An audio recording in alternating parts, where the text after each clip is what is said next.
I'm at the event with Patrick Lencioni and John Gordon, and that day with those leaders in that room of leaders where we talked about, literally needing healing in the workplace, I felt in that moment that I wasn't alone. Like, my story has been such a beautiful thing, how God's orchestrated it all to literally bringing my family and my workplace from chaos to order because I began to do the internal work.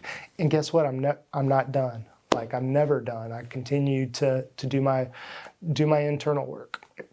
So I want that for other business leaders. I want that for first responders. I want that for human beings who are courageous enough to look in the mirror and say, we sometimes in recovery groups, we have this saying called, if you spot it, you got it. So maybe I'm blaming others, and blaming is a futile attempt to discharge pain, right? So when I'm blaming other people, other departments, there's something going on internally inside of me that I need to work on. And that's why we set up One Bridge, so that people can come, maybe for the first time, and courageously say, I'm going to do some internal work. They're going to do a lot of amazing internal work in a week, and leave WinShape, which we do our Sacred Impact program at Chick-fil-A WinShape. So WinShape is a retreat center at the back of Berry College that Truett Cathy, founder of Chick-fil-A, basically rebuilt into this beautiful place. So you come to WinShape, you get hospitality, Chick-fil-A hospitality. Food, the food is amazing. It's not Chick-fil-A food, but it's just amazing, an amazing culinary experience, and the environment. There's walking trails, there's ponds, and people all over the place that just want to serve and pour into you. So the opportunity to come there and get away, do some internal work, and really get empty, right? Get empty of every little wound kind of represents a weight, right? And to leave, like, get empty and leave some of that weight behind, and then become more aware of the things that we have to work on. We're going to go back to our families, our workplaces, and our communities, and have a greater impact. And I think we all inherently want that inside of us. And this is a great opportunity for people to be able to do that.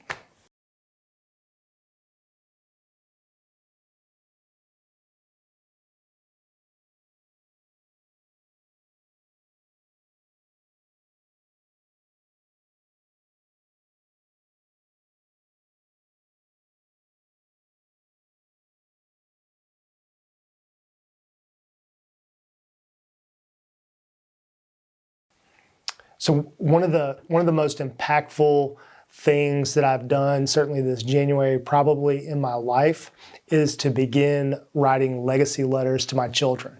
I was in Florida here a few months back, literally with a group of investors down at an amazing organization called DLP. Tim Tebow was there, John Maxwell, David Green from Hobby Lobby was there. So these amazing leaders.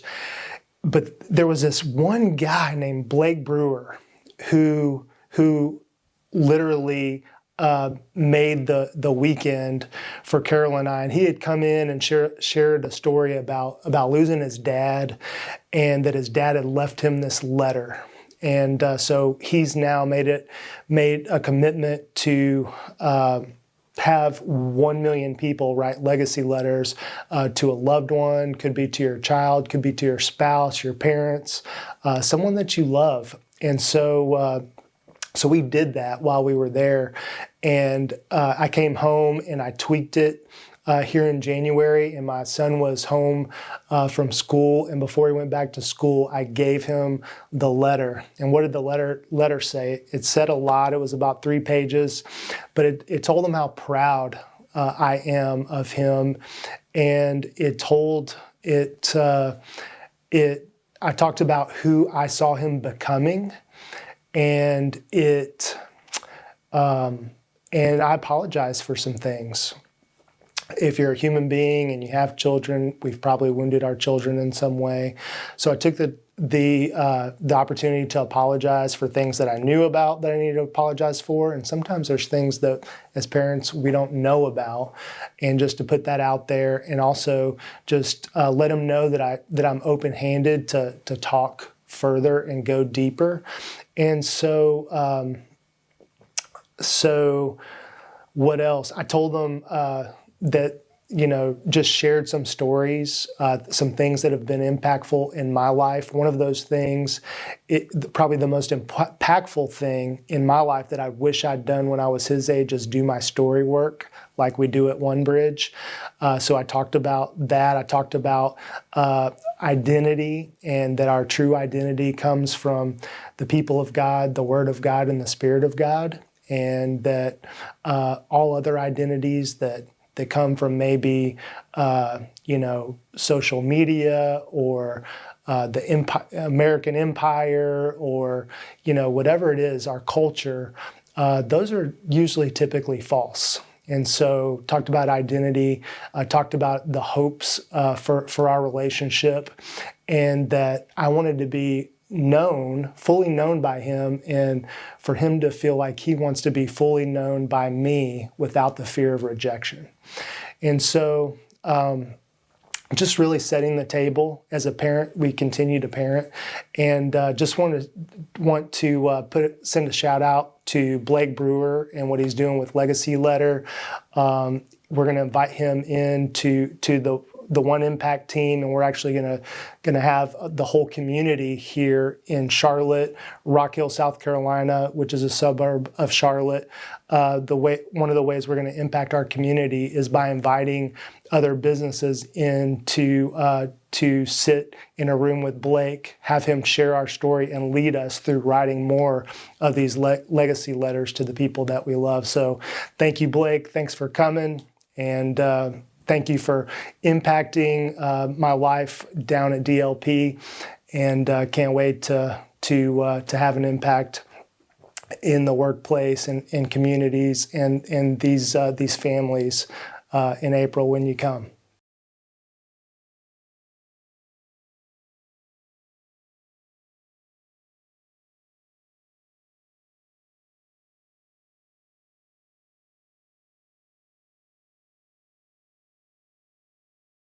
If you've become curious about your story and how that's impacting you today, and you want to make a bigger impact in your family, in your workplace, in your community, check out our other pages at onebridgeexperience.com and our YouTube channel.